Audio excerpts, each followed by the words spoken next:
کہ ان کی مقدار ایک ہی ہے، جتنا لمبا الف مدہ، واو مدہ اور یاء مدہ کو کیا جاتا ہے اتنا ہی کھڑی زبر، کھڑی زیر اور الٹا پیش کو کیا جاتا ہے۔ کھڑی زبر کو الف مکسورہ یعنی چھوٹا الف کہا جاتا ہے، ٹھیک ہے۔ ایک ہی سے مراد ہے کہ مقدار پڑھنے کی سیم ہے، 2 حرکات۔ تشدید والا دیکھ لیتے ہیں۔ یہاں پر دیکھیں ضاد پر زبر ہے، ٹھیک ہے، اور اس کے بعد الف آ گیا ہے، تو یہ کیا ہوا؟ یہ الف مدہ ہے، مد اصلی ہے۔ الف مدہ مد اصلی ہوتی ہے نا، جو ہم نے سب سے پہلے جب ہم سٹارٹ کیا تو ہم نے پڑھا تھا مد اصلی کے بارے میں۔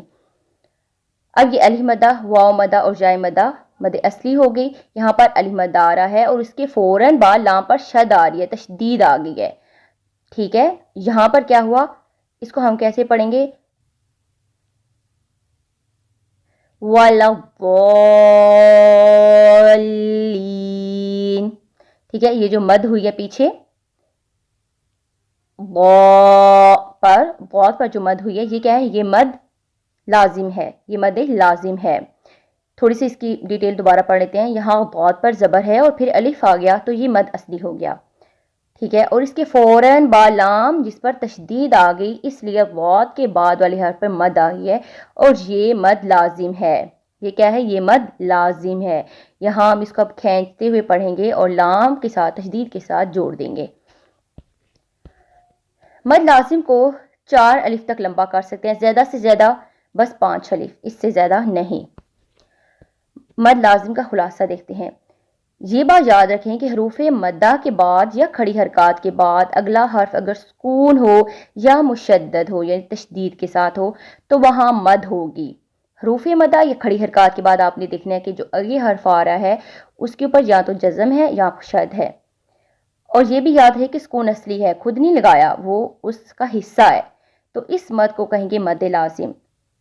آگے اس کی تفصیل میں نہیں جائیں گے، بس اس کی کچھ اقسام ہیں جو ہم جب اس کا ایڈوانس لیول پہ ہم جب اس کو سٹڈی کریں گے تجوید کو تو پھر ہم یہ والی مدات پڑھیں گے۔ لیکن اس کے علاوہ ایک اور لیکچر بھی ہے، اس کا میں لنک بھی ڈسکرپشن میں کوشش کروں گی دے دوں، تو وہاں جا کر آپ اس کی مزید ڈیٹیل پڑھ سکتے ہیں۔ وہ پورا جو لیکچر ہے وہ صرف ان مدات کے بارے میں ہے اور کافی ڈیٹیل میں ہے۔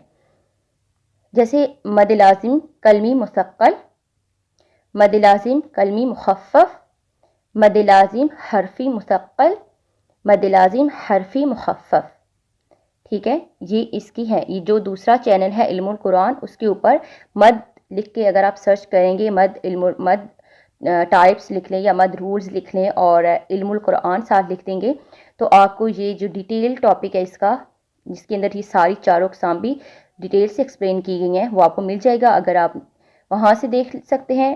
ادروائز جب ہم اسی چینل پر ایڈوانس لیول پہ جا کے تجوید کو سٹڈی کریں گے تو آپ وہاں سے بھی کر سکتے ہیں اس کو۔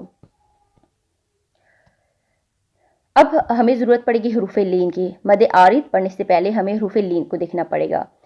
اگر زبر کے بعد واو ساکن، ٹھیک ہے، اگر زبر والا جو حرف ہے اس کے بعد واو ساکن یا یاء ساکن آ جائے تو اسے حروف لین کہتے ہیں، ٹھیک ہے۔ جیسے او، حمزہ مفتوح ہے اور واو ساکن، او، اور اسی طرح ای، حمزہ مفتوح ہے یا ساکن، ای، بو، تو، سو، ای، بئی، گئی، یہ سارے وہ کیا ہو رہے ہیں؟ واولین اور جائلین ہیں۔ یعنی واو ساکن یا یا ساکن سے پہلے اگر حرف آ رہا ہے جو اس کے اوپر زبر ہو، کوئی سا بھی حرف ہو سکتا ہے، اس کے اوپر اگر زبر آ جائے تو اسے حروف لین کہتے ہیں۔ مد عارض حروف مدہ یا حروف لین، اب یہاں پر دونوں چیزیں آ گئی ہیں۔ ہم نے حروف لین کو اسی لیے پڑھا ہے۔ حروف مدہ یا حروف لین کے بعد اگر سکون عارضی ہو تو وہاں مد عارض آئے گی۔ مد عارض کی مثال جیسے قریشن ہے، یہاں پہ دیکھیں رئی، را زبر یا ساکن، رئی، یہ کیا ہے؟ یاء لین، ہم نے کہا ہے نا حروف لین یا حروف مدہ، یہ یاء لین ہے۔ اس کے بعد شین کے نیچے 2 کسرہ ہے، کسرہ تین ہے، لیکن ہم یہاں پر کیا کریں گے؟ ہم اس کو پڑھتے ہیں قریش، شین کو کیا کر رہے ہیں ہم؟ ساکن۔ اب جو جزم آئی ہے وہ کیا ہے؟ وہ عارضی ہے، وہ اصلی نہیں ہے کیونکہ ہم نے خود لگائی ہے، ٹھیک ہے۔ حروف لین یا حروف مدہ کے بعد اگر سکون عارضی ہو تو مد عارض آئے گی۔ اب قریشن تھا، اس کو ہم نے قریش پڑھا ہے، شین کو ساکن کیا ہے، تو اس کے اوپر جو مد آ رہی ہے، جیسے ہم پڑھتے ہیں لِإِيلَافِ قریش، ٹھیک ہے، یہاں پر شین کو ہم کیا کریں، ساکن کر رہے ہیں۔ اس مثال میں قریشن کے را پر زبر ہے اور یا ساکن ہے، تو یہ حرف لین ہو گیا، یعنی جائلین ہو گیا، اور شین پر 2 زیر ہیں، پر ابھی ہم اس پر جزم لگا کر پڑھیں گے کیونکہ آیات مکمل ہو رہی ہیں تو وقف کرنا ہے، یعنی وقف کرنے کے لیے ہم شین کو ساکن کر رہے ہیں، تو یہ جو ساکن ہم لگا رہے ہیں، یہ جو جزم ہم لگا رہے ہیں، یہ عارضی ہے، تو اس لیے اس کو ہم مد عارض کہتے ہیں۔ وقف کرنے کے لیے ہم نے شین پر جزم لگا دیا تو یہ مد عارض ہو گئی۔ اگر حروف لین کے بعد سکون اصلی ہو تو مد لازم ہوگی، اگر حروف لین کے بعد سکون اصلی ہو تو مد لازم ہوگی، اگر حروف لین کے بعد سکون عارضی ہو تو مد عارض ہوگی، ٹھیک ہے، یہ چیز سمجھ لیں کہ حروف مدہ یا حروف لین کے بعد اگر سکون اصلی ہے تو مد لازم، اور اگر حروف لین یا حروف مدہ جو آ رہے ہیں ان کے بعد سکون عارضی ہے تو مد عارض ہوگی۔ مد کے اسباب ہم نے دیکھے، حمزہ دیکھا ہم نے، ٹھیک ہے، سکون یعنی جزم والا حرف دیکھا، حمزہ ہم نے پیچھے دیکھا تھا مد منفصل اور مد متصل میں، ٹھیک ہے، پھر سکون اور تشدید میں ہم نے دیکھا مد لازم اور مد عارض۔ بس یہ یاد رکھے کہ حمزہ سکون جو ہوتا ہے، حمزہ سکون اور تشدید سے پہلے اگر حروف مدہ یا کھڑی حرکات آئے گئیں تو وہاں پر مد آ جائے گی، حمزہ سکون اور تشدید سے پہلے اگر حروف مدہ یا کھڑی حرکات آ گئی تو وہاں مد آ جائے گی۔